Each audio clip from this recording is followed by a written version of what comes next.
Montes, altos, elevados, poderosos, firmes, acima da minha realidade. A eles elevo os olhos do meu desespero. A eles elevo meus olhos, aguardando a notícia da minha salvação. De onde me virá o socorro? Nos perguntamos diante dos montes da vida. Jesus também.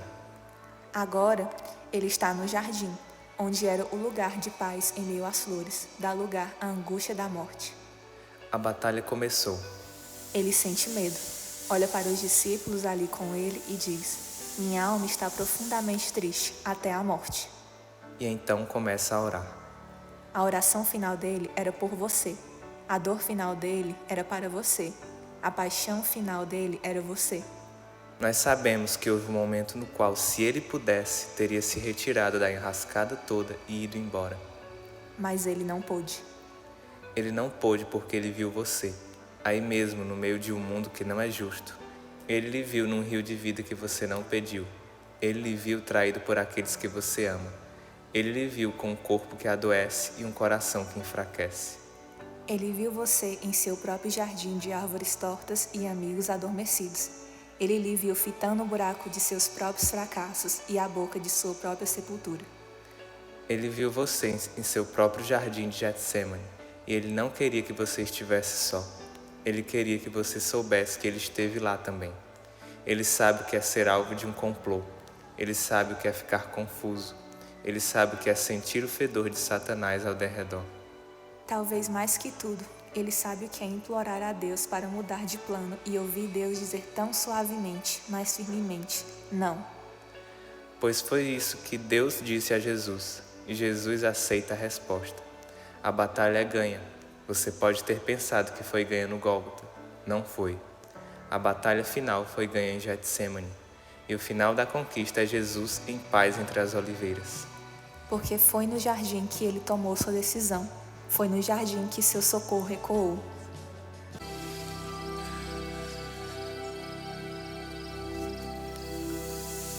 Abba.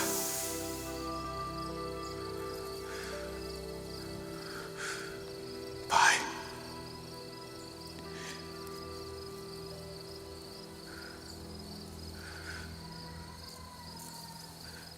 Todas as coisas te são possíveis.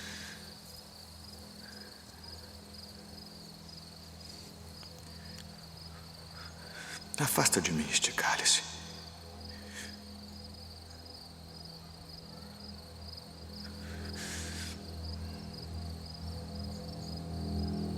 Não seja, porém, o que eu quero, mas o que tu queres.